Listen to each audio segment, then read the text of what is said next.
ಅರಬ್ಬಿ ಸಮುದ್ರದಲ್ಲಿ 45ರಿಂದ 55 ಕಿಲೋಮೀಟರ್ ವೇಗದಲ್ಲಿ ರಣಗಾಳಿ ಬೀಸ್ತಾ ಇದ್ದು ಕಾರವಾರ ಕಡಲ ತೀರದಲ್ಲಿ ಪ್ರವಾಸಿಗರಿಗೆ ಜಿಲ್ಲಾಡಳಿತ ನಿರ್ಬಂಧವನ್ನ ಹೇರಿದೆ. ಕೆಂಪು ಬಾವುಟವನ್ನ ನೆಟ್ಟು ರೆಡ್ ಝೋನ್ ಅಂತ ಗುರುತಿಸಿರುವ ಜಿಲ್ಲಾಡಳಿತ ಪ್ರವಾಸಿಗರ ಮೇಲೆ ನಿಗಾ ಇಡೋದಕ್ಕೆ ಲೈಫ್ ಗಾರ್ಡ್ ಅನ್ನ ನಿಯೋಜಿಸಿದೆ.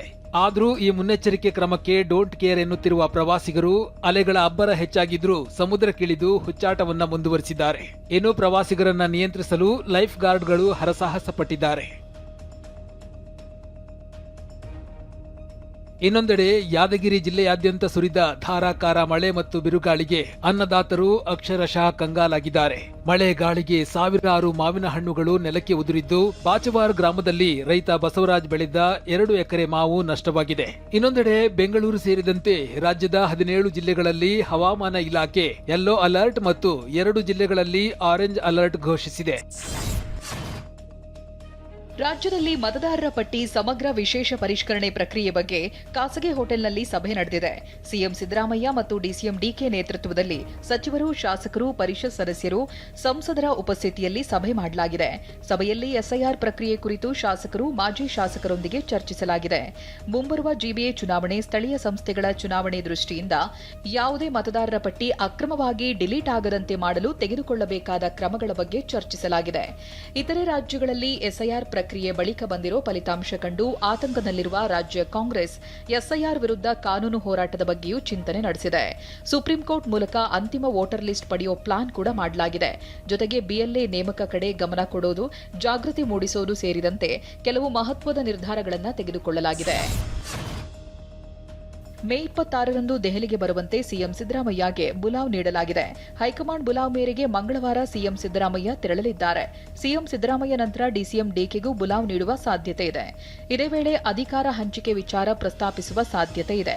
ಕೇರಳದಲ್ಲಿ ಸರ್ಕಾರ ರಚನೆ ನಂತರ ಕರ್ನಾಟಕದ ಬಗ್ಗೆ ಗಮನ ಹರಿಸುವುದಾಗಿ ಈ ಹಿಂದೆ ಹೈಕಮಾಂಡ್ ಹೇಳಿತ್ತು.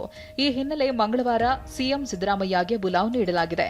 ಎಸ್ಐಆರ್ ಸಂಬಂಧ ಸಭೆ ನಡೆಸ್ತಾ ಇದ್ದ ವೇಳೆಯೇ ಸಿಎಂ ಸಿದ್ದರಾಮಯ್ಯಗೆ ಹೈಕಮಾಂಡ್ನಿಂದ ಕರೆ ಬಂದಿದ್ದು ಇದು ರಾಜ್ಯ ರಾಜಕೀಯದಲ್ಲಿ ತೀವ್ರ ಕುತೂಹಲ ಮೂಡಿಸಿದೆ.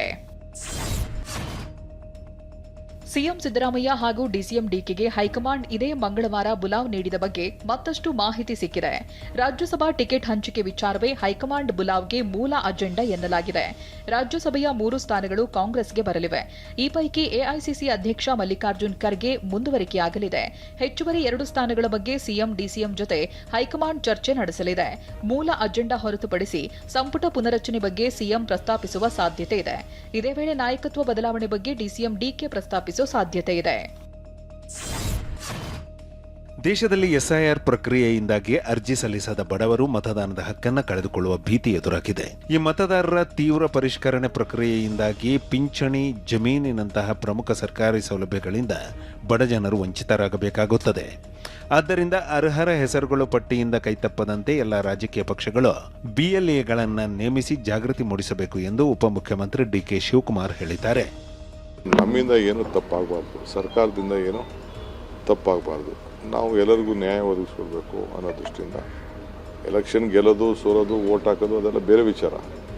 ಅವ್ರು ಯಾರಿಗೂ ಕೂಡ ನಮ್ಮ ಜವಾಬ್ದಾರಿ ಮತದಾನ ಹಕ್ಕನ್ನು ಕಳ್ಕೊಳ್ಬೇಡಿ. ಪಾಪ ಹಳ್ಳಿ ಜನಕ್ಕೆ ಏನು ಗೊತ್ತಿರ್ತದೆ. ನೀಟ್ ಪ್ರಶ್ನೆ ಪತ್ರಿಕೆ ಸೋರಿಕೆ ಹಗರಣವನ್ನ ಖಂಡಿಸಿ ಬೆಂಗಳೂರಿನ ಟೌನ್ ಹಾಲ್ ಮುಂದೆ ಕಾಕ್ರೋಚ್ ಜನಾಗ್ರಹ ಸಭೆ ಎಂಬ ವಿನೂತನ ಪ್ರತಿಭಟನೆಗೆ ಸಿದ್ಧತೆ ನಡೆಸಲಾಗಿತ್ತು. ಆದರೆ ಸಭೆಗೆ ಪೊಲೀಸರು ಅನುಮತಿ ನಿರಾಕರಿಸಿದ್ದು ಮುಂಜಾಗ್ರತಾ ಕ್ರಮವಾಗಿ ಟೌನ್ ಹಾಲ್ ಮುಂದಿನ ರಸ್ತೆಗೆ ಬ್ಯಾರಿಕೇಡ್ಗಳನ್ನು ಹಾಕಿ ಬಿಗಿ ಭದ್ರತೆ ಒದಗಿಸಲಾಯಿತು. ಇತ್ತ ಚಿಕ್ಕಮಗಳೂರಿನಲ್ಲಿ ಎನ್ಎಸ್ಯುಐ ನೇತೃತ್ವದಲ್ಲಿ ಆಮ್ ಕಾಕ್ರೋಚ್ ಎಂಬ ವಿನೂತನ ರ್ಯಾಲಿಗೆ ಕರೆ ನೀಡಲಾಗಿದೆ. ನೀಟ್ ರಾಷ್ಟ್ರೀಯ ಅರ್ಹತಾ ಪ್ರವೇಶ ಪರೀಕ್ಷೆ ಪ್ರಶ್ನೆ ಪತ್ರಿಕೆ ಸೋರಿಕೆ ಹೊಣೆ ಹೊತ್ತು ಕೇಂದ್ರ ಶಿಕ್ಷಣ ಸಚಿವ ಧರ್ಮೇಂದ್ರ ಪ್ರಧಾನ್ ರಾಜೀನಾಮೆಗೆ ಆಗ್ರಹಿಸಿ ಅಭಿಯಾನಕ್ಕೆ ಕರೆ ನೀಡಲಾಗಿದೆ. ಆಮ್ ಕಾಕ್ರೋಚ್ ರ್ಯಾಲಿಗೆ ಪೊಲೀಸ್ ಇಲಾಖೆಯಿಂದ ಅನುಮತಿ ನೀಡಲಾಗಿದೆ. ಆದರೆ ಜಿರಳೆ ಚಿತ್ರವಿರುವ ಮಾಸ್ಕ್, ಟಿ ಶರ್ಟ್, ಬ್ಯಾನರ್ ಬಳಸುವಂತಿಲ್ಲ ಅಂತ ಷರತ್ತು ವಿಧಿಸಲಾಗಿದೆ. ಸೋಮವಾರ ಬೆಳಗ್ಗೆ 11 ಗಂಟೆಗೆ ಎನ್ಎಸ್ಯುಐನಿಂದ ಅಭಿಯಾನ ಇರಲಿದ್ದು ಸಾವಿರಾರು ವಿದ್ಯಾರ್ಥಿಗಳ ಮೂಲಕ ಹನುಮಂತಪ್ಪ ವೃತ್ತದಿಂದ ಆಜಾದ್ ಪಾರ್ಕ್ವರೆಗೆ ರ್ಯಾಲಿ ನಡೆಯಲಿದೆ. ಭಾರೀ ಸದ್ದು ಮಾಡುತ್ತಿರುವ ಕಾಕ್ರೋಚ್ ಜನತಾ ಪಾರ್ಟಿ ಟ್ರೆಂಡ್ ಕುರಿತು ಬಿಜೆಪಿ ರಾಷ್ಟ್ರೀಯ ಅಧ್ಯಕ್ಷ ನಿತಿನ್ ನಬೀನ್ ಸಭೆ ನಡೆಸಿ ಚರ್ಚೆ ಮಾಡಿದ್ದಾರೆ. ನೀಟ್ ಪ್ರಶ್ನೆ ಪತ್ರಿಕೆ ಸೋರಿಕೆ ಹಗರಣವನ್ನು ಖಂಡಿಸಿ ದೇಶದಾದ್ಯಂತ ಪ್ರತಿಭಟನೆಗಳು ಜೋರಾಗಿವೆ. ಲಕ್ಷಾಂತರ ಯುವಕರು ಬೀದಿಗಿಳಿದು ಪ್ರತಿಭಟನೆ ನಡೆಸುತ್ತಿದ್ದಾರೆ. ಈ ಬಗ್ಗೆ ಎಕ್ಸ್ನಲ್ಲಿ ಬರೆದು ಆಕ್ರೋಶ ಹೊರಹಾಕಿರುವ ವಿಪಕ್ಷ ನಾಯಕ ರಾಹುಲ್ ಗಾಂಧಿ 22 ಲಕ್ಷ ಮಕ್ಕಳ ಭವಿಷ್ಯ ಅಪಾಯದಲ್ಲಿದೆ, ಆದರೆ ಪ್ರಧಾನಿ ಮೋದಿ ಮೌನವಾಗಿದ್ದಾರೆ ಎಂದು ಆಕ್ರೋಶ ಹೊರಹಾಕಿದ್ದಾರೆ. ಶಿಕ್ಷಣ ಸಚಿವ ಧರ್ಮೇಂದ್ರ ಪ್ರಧಾನ್ ರಾಜೀನಾಮೆ ನೀಡುವವರೆಗೆ ಹೋರಾಟ ನಿಲ್ಲೋದಿಲ್ಲ ಎಂದು ಕಿಡಿಕಾರಿದ್ದಾರೆ. ದೇಶದಲ್ಲಿ ಸದ್ಯ ನೀಟ್ ಪ್ರಶ್ನೆ ಪತ್ರಿಕೆ ಸೋರಿಕೆ ಹಾಗೂ ವೋಟ್ ಚೋರಿ ವಿವಾದಗಳ ಹಿನ್ನೆಲೆಯಲ್ಲಿ ಕೇಂದ್ರ ಬಿಜೆಪಿ ಸರ್ಕಾರದ ವಿರುದ್ಧ ವಿರೋಧ ಪಕ್ಷಗಳು ಹರಿಹಾಯ್ದಿವೆ. ಇದೇ ವಿಚಾರವಾಗಿ ಕೊಪ್ಪಳದಲ್ಲಿ ಕೇಂದ್ರ ಬಿಜೆಪಿ ಮತ್ತು ಮೋದಿ ವಿರುದ್ಧ ಮಾಜಿ ಸಂಸದ ಉಗ್ರಪ್ಪ ವಾಗ್ದಾಳಿ ನಡೆಸಿದ್ದಾರೆ. 2014ರಲ್ಲಿ ಪ್ರಧಾನಿ ಮೋದಿ ನೀಡಿದ್ದ ಬೆಲೆ ಏರಿಕೆ ನಿಯಂತ್ರಣ, ಉದ್ಯೋಗ ಸೃಷ್ಟಿ ಹಾಗೂ ಕಪ್ಪು ಹಣ ತರುವ ಆಶ್ವಾಸನೆಗಳು ಸಂಪೂರ್ಣವಾಗಿ ವಿಫಲವಾಗಿವೆ.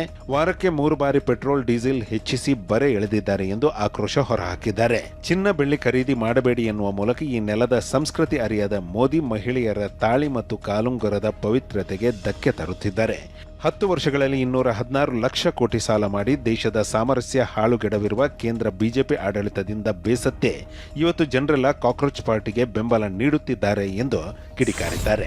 ಗದಗ ಜಿಲ್ಲೆಯ ಲಕ್ಷ್ಮೀಶ್ವರದಲ್ಲಿ ಉತ್ತಮ ಮಳೆಯಿಂದ ಕೃಷಿ ಚಟುವಟಿಕೆಗಳು ಚುರುಕುಗೊಂಡಿದ್ದು, ಹಲವು ಬಂಕ್ಗಳಲ್ಲಿ ಡೀಸೆಲ್ ಖಾಲಿಯಾಗಿರುವುದರಿಂದ ರೈತರು ಟ್ರ್ಯಾಕ್ಟರ್ ಹಾಗೂ ಕ್ಯಾನ್ಗಳೊಂದಿಗೆ ಬಂಕ್ಗಳಿಗೆ ಮುಗಿಬಿದ್ದಿದ್ದಾರೆ. ರೈತರು ಮತ್ತು ಗ್ರಾಹಕರನ್ನ ನಿಯಂತ್ರಿಸುವುದಕ್ಕೆ ಪೊಲೀಸರು ಹರಸಾಹಸವನ್ನೇ ಪಡೆದಿದ್ದಾರೆ.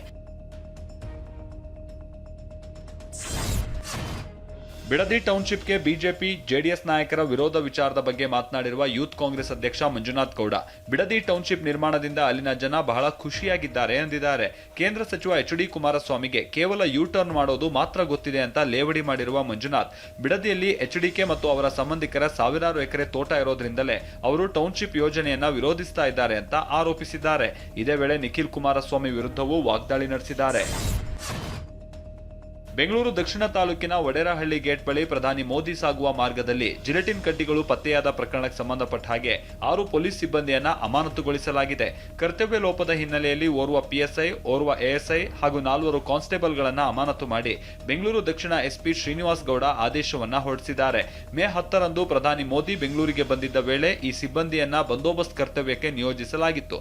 ಆದರೆ ಇವರು ಭದ್ರತೆಗೆ ನಿಯೋಜನೆಗೊಂಡಿದ್ದ ಸ್ಥಳದ ಬಳಿಯೇ ಸ್ಫೋಟಕಗಳು ಪತ್ತೆಯಾದ ಕಾರಣದಿಂದಾಗಿ ತಕ್ಷಣವೇ ಈ ಶಿಸ್ತು ಕ್ರಮ ಕೈಗೊಳ್ಳಲಾಗಿದೆ. ಡಿಜಿಟಲ್ ವಂಚಕರ ಹಾವಳಿ ದಿನೇ ದಿನೇ ಹೆಚ್ಚಾಗ್ತಾ ಇದ್ದು, ಇದೀಗ ಬೆಂಗಳೂರಿನ ಶಿವಾಜಿನಗರದ ನಿವಾಸಿ ಲಕ್ಷ್ಮೀ ರಾಮಮೂರ್ತಿ ಅನ್ನೋ ವೃದ್ಧೆಯನ್ನ ಮನಿ ಲಾಂಡ್ರಿಂಗ್ ಹೆಸರಿನಲ್ಲಿ ವಂಚನೆಗೈದಿದ್ದಾರೆ. ವೃದ್ಧೆಯಿಂದ ಹಂತ ಹಂತವಾಗಿ ಬರೋಬ್ಬರಿ 24 ಕೋಟಿ ರೂಪಾಯಿ ದೋಚಿದ್ದಾರೆ. ಆಸ್ತಿ ಮಾರಾಟದ ಹಣ ಕಳೆದುಕೊಂಡ ವೃದ್ಧೆ ಬಳಿಕ ತಮ್ಮ 1 ಕೆಜಿ 300 ಗ್ರಾಂ ಚಿನ್ನದ ಒಡವೆಯನ್ನ ಅಡಮಾನ ಇಡೋದಕ್ಕೆ ಬ್ಯಾಂಕಿಗೆ ಬಂದಿದ್ದಾಗ ಸಿಬ್ಬಂದಿಗೆ ಈ ವಿಚಾರ ಗೊತ್ತಾಗಿದೆ. ಬ್ಯಾಂಕ್ ಮ್ಯಾನೇಜರ್ ಸಮಯ ಪ್ರಜ್ಞೆಯಿಂದ ಸಿಸಿಬಿ ಸೈಬರ್ ಪೊಲೀಸರು ವೃದ್ಧೆಯಿಂದ ದೂರು ಪಡೆದು 60 ಲಕ್ಷ ಹಣ ಇದ್ದ ಬ್ಯಾಂಕ್ ಅಕೌಂಟ್ ಅನ್ನ ಸೀಸ್ ಮಾಡಿದ್ದಾರೆ. ಸದ್ಯ ಕಾರ್ಯಾಚರಣೆ ನಡೆಸಿರುವ ಸಿಸಿಬಿ ಪೊಲೀಸರು ಮುಂಬೈ, ಅಲಹಾಬಾದ್ ಹಾಗೂ ದೆಹಲಿ ಮೂಲದ ಗೌರವ್ ಕುಮಾರ್ ಮತ್ತು ಓಂ ಪ್ರಕಾಶ್ ಸೇರಿದಂತೆ 5 ಜನ ಆರೋಪಿಗಳನ್ನ ಬಂಧಿಸಿದ್ದಾರೆ. ಕೇರಳ ಚುನಾವಣೆ ಬಳಿಕ ಕರ್ನಾಟಕದ ಬಗ್ಗೆ ಗಮನ ಹರಿಸುವುದಾಗಿ ಹೈಕಮಾಂಡ್ ಹೇಳಿದ್ದ ಬೆನ್ನಲ್ಲೇ ಸಿಎಂಗೆ ಬುಲಾವ್ ಕೊಟ್ಟಿದೆ. ಸಿಎಂಗೆ ಬುಲಾವ್ ಬೆನ್ನಲ್ಲೇ ಮಾಜಿ ಸಂಸದ ಡಿಕೆ ಸುರೇಶ್ ನಿವಾಸದಲ್ಲಿ ಡಿಕೆ ತಮ್ಮ ಮುಂದಿನ ನಡೆ ಬಗ್ಗೆ ಕ್ಲೋಸ್ ಡೋರ್ ಮೀಟಿಂಗ್ ಮಾಡಿದ್ದಾರೆ.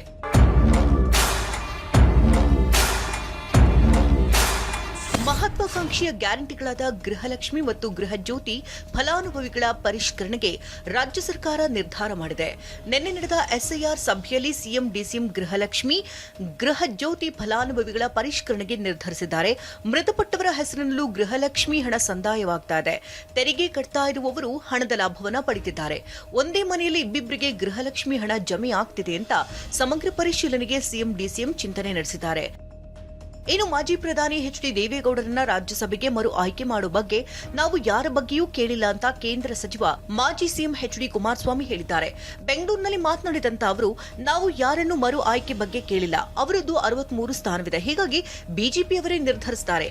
ನಾನಾಗಲಿ ದೇವೇಗೌಡರಾಗಲಿ ಪ್ರಸ್ತಾಪ ಮಾಡಿಲ್ಲ. ದೇವೇಗೌಡರ ಅವಶ್ಯಕತೆ ಬಗ್ಗೆ ದೆಹಲಿ ಮಟ್ಟದಲ್ಲಿ ತೀರ್ಮಾನ ಮಾಡಲಿ, ನಾವು ಇನ್ನೊಬ್ಬರಿಗೆ ತಪ್ಪಿಸಿ ನಮಗೆ ಕೊಡಿ ಅಂತ ನಾವು ಕೇಳಲ್ಲ ಅಂತ ಹೇಳಿದರು. ದಕ್ಷಿಣ 24 ಪರಗಣ ಜಿಲ್ಲೆಯ ಫಾಲ್ಟಾ ವಿಧಾನಸಭಾ ಸ್ಥಾನವನ್ನು ಬಿಜೆಪಿ ದಾಖಲೆಯ ಅಂತರದಿಂದ ಗೆದ್ದಿದೆ. ಬಿಜೆಪಿ ಅಭ್ಯರ್ಥಿ ದೇಬಾಂಗ್ಯೂ ಪಾಂಡಾ ತಮ್ಮ ಹತ್ತಿರದ ಪ್ರತಿಸ್ಪರ್ಧಿ ಸಿಪಿಐಎಂನ ಶಂಭುನಾಥ್ ಕುರ್ಮಿ ಅವರನ್ನ 1,09,021 ಮತಗಳ ಭಾರಿ ಅಂತರದಿಂದ ಸೋಲಿಸಿದರು. 22 ಸುತ್ತಿನ ಎಣಿಕೆಯ ನಂತರ ಚುನಾವಣಾ ಆಯೋಗ ಫಲಿತಾಂಶ ಪ್ರಕಟಿಸಿದ್ದು, ದೇಬಾಂಗ್ಯೂ 1,49,666 ಮತಗಳನ್ನು ಪಡೆದರೆ ಕುರ್ಮಿ 40,645 ಮತಗಳನ್ನು ಪಡೆದರು. ಈ ಗೆಲುವಿನೊಂದಿಗೆ ಬಂಗಾಳದಲ್ಲಿ ಬಿಜೆಪಿ ಶಾಸಕರ ಸಂಖ್ಯೆ 208ಕ್ಕೇರಿದೆ. ಬಂಗಾಳ ವಿಧಾನಸಭಾ ಚುನಾವಣೆಯಲ್ಲಿ ಬಿಜೆಪಿಯ ಗೆಲುವಿನ ಅಂತರಕ್ಕೆ ಇದು ಹೊಸ ದಾಖಲೆಯಾಗಿದೆ.